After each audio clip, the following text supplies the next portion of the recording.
This is a video on what the bleep is EFT, because some people are asking that. What is EFT? EFT stands for Emotional Freedom Technique, and it is a combination of Western psychology and Eastern medicine, and it removes big emotions from the body, the charge of big emotions from the body, and sometimes also limiting thought patterns and behaviors as well. So it can work in a number of ways. It used to be something that I'd use on my girlfriends and they had heartache or a little bit of stress or some trauma or some anxiety, and they'd be like, what did you just do? It's just completely gone. I feel really, it's just gone.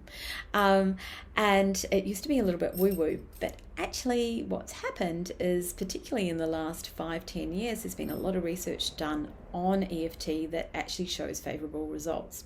Now, some of this research and bringing it into my awareness is thanks to Dr. Peter Stapleton, who actually won Psychologist of the Year in 2019 in Brisbane, and she conducts research at a Bond University, and she has found, at the last count, there was 330 peer-researched research papers in English. There are other research papers in other language as well. So these all support EFT as a therapy for using on all kinds of things. So we've got fibromyalgia, we've got chronic pain, we've got PTSD. In fact, for PTSD, it is the most effective and quickest method that they can find for dissolving PTSD traumas and things that keep people really stuck. It's useful for anxiety, it can be used for public speaking, it can be used for exam anxiety, it can be used to increase performance academically and on the sports field. There's a whole lot of other things I'm missing out there. Food cravings. It completely changes food cravings. And this is being measured by hooking people up to machines or MRI scanning so that they can see activity in the brain. It actually will completely change neural pathways. So it dissolves some of them and it creates new neural pathways. So EFT is a pretty powerful thing.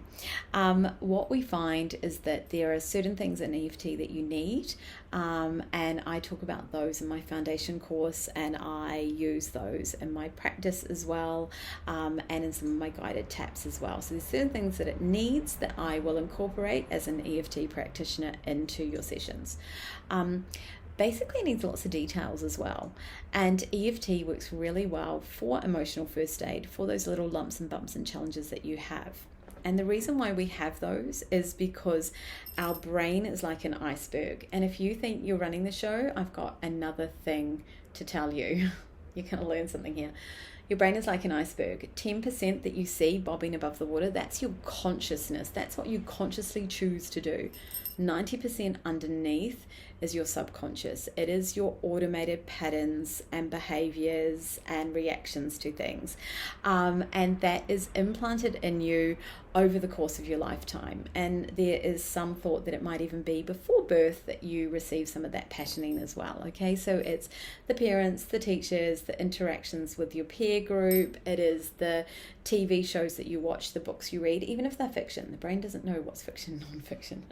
It is social media, it is news, it is people saying this is the way things are. Okay, and what that does is it creates this big book of rules for us, of shoulds. And so when something happens, when a circumstance happens, we have a thought that triggers a feeling, and some of those feelings are desired and some of those are undesired, and then that makes us act, and then that gives us our outcome.